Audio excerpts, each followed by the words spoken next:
नमस्कार लाडक्या बहिणींनो, लाडक्या बहिणीच्या संदर्भात जो काही मे महिन्याचा हप्ता आहे, तर मे महिन्याच्या हप्त्याच्या वितरणाला जूनच्या मध्यानंतर म्हणजे 15 जून नंतर सुरुवात झालेली आहे. जवळपास 18 जूनला ही हप्ते वाटपाला सुरुवात झालेली आहे आणि अशातच मग बऱ्याच बहिणींच्या म्हणजे अपेक्षेप्रमाणे जी काही 344 कोटी रुपयांची तरतूद जी काही वित्त विभागाच्या परवानगीनं करण्यात आलेली होती, तर त्याच्यामध्ये जवळपास 1,80,00,000 महिला भगिनींच्या खात्याला हे पैसे जमा होणं सरसकटपणे सार्वत्रिकपणे जमा होणं अपेक्षित होतं.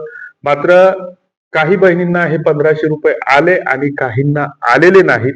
आता ही नेमकी आकडेवारी किंवा संख्या किती आहे याबाबत सरकारने कुठलीच स्पष्टता दिलेली नाही आणि जे काही पैशाचं वितरण सुरू झालेलं आहे, तर सध्या जो काही राज्यामध्ये एक कलगीतुरा सुरू आहे की राजकारणानं एक जी काही आपली पातळी आहे, तर ती अतिशय खालच्या दर्जाला ती पातळी गेलेली आहे. अतिशय गलिच्छ पातळी इथल्या राज्यातल्या आणि देशातल्या राजकारणाने गाठलेली आहे.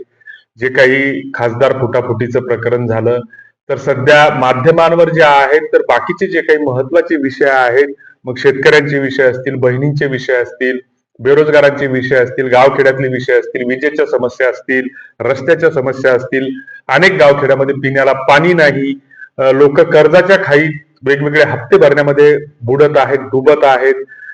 हे रिकव्हरी एजंटवाले किंवा बँकांच्या वसुलीवाले शेतकऱ्यांना सर्वसामान्यांना त्रास देत आहेत. या गोष्टी कुठेतरी अशा या गदारोळात दुर्लक्षित होतात आणि मग अशा गोष्टीचं आपल्याला समर्थन करायचं नाही करायचं तो राजकारणाचा वेगळा विषय आहे. तरी पण आता लग्न सराईचा हंगाम जवळपास संपुष्टात आलेला आहे आणि अशा स्थितीमध्ये आपण गेल्या उन्हाळ्यामध्ये अनेक ठिकाणी लग्नाला भेटी दिल्यात. मग भरभरून आपण स्वतःच्या खर्चानं त्या ठिकाणी गेलो, आहेर रांधण भांडं दिलं, त्यांना मदत केली आणि भरभरून त्या वधूवरांना आशीर्वाद दिले आणि आशीर्वाद दिल्याच्या नंतर मग 4-6 महिन्यांना असं कळालं आपल्याला की ती मुलगी नवऱ्याचा संसार करण्याऐवजी शेजाऱ्यासोबत राहते किंवा दुसऱ्यावर प्रेम करते किंवा त्याच्यासोबत पळून जाते.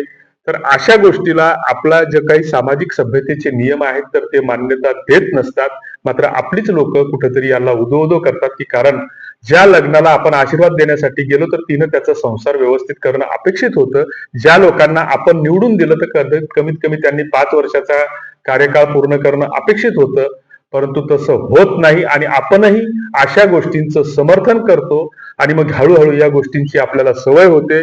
म्हणजे 10 वर्षापूर्वी 15 वर्षापूर्वी गावखेड्यातली एखादी महिला किंवा मुलगी पळून गेली तर तिची पूर्ण तालुकाभर चर्चा व्हायची. मात्र आता घटना अशा घडत आहेत की सकाळी मागच्या गल्लीतली जाते, दुपारी पुढच्या गल्लीतली जाते आणि संध्याकाळी पुन्हा दुसरी वेगळीच घटना कानावर येते आणि मग हळूहळू रोजच मड त्याला कोण डळ अशा ह्या गोष्टींची आपल्याला सवय होत चालतात. तर असं तो विषय नाही आपला.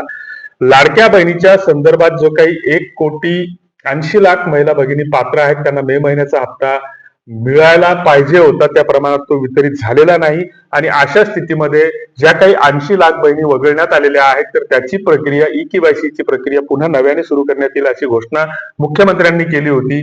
मात्र याबाबत कोणी बोलायला तयार नाही. दुसरीकडे ज्या काही बहिणींच्या 10 पैकी 5च बहिणींच्या खात्याला हे पैसे जमा झाले, मग बाकीच्यांचे कुठे गेले किंवा किती बहिणींच्या खात्याला जमा झाले याबाबतची आकडेवारी सरकारने स्पष्ट केली पाहिजे. तुम्ही आम्ही ज्या काही सामाजिक राजकीय संघटना असतील, नेते असतील, आमचे आमदार असतील, निवडून दिलेले जिल्हा परिषदेचे सदस्य असतील, पंचायत समिती सदस्य असतील, तर यांनी मेलद्वारे पत्राद्वारे सरकारचं लक्ष महिला व बालकल्याण विभागाचं लक्ष याकडे वेधलं पाहिजे असं आम्हाला वाटतं. तुम्हाला काय वाटतं ते कॉमेंट बॉक्समध्ये नक्की कळवा. धन्यवाद.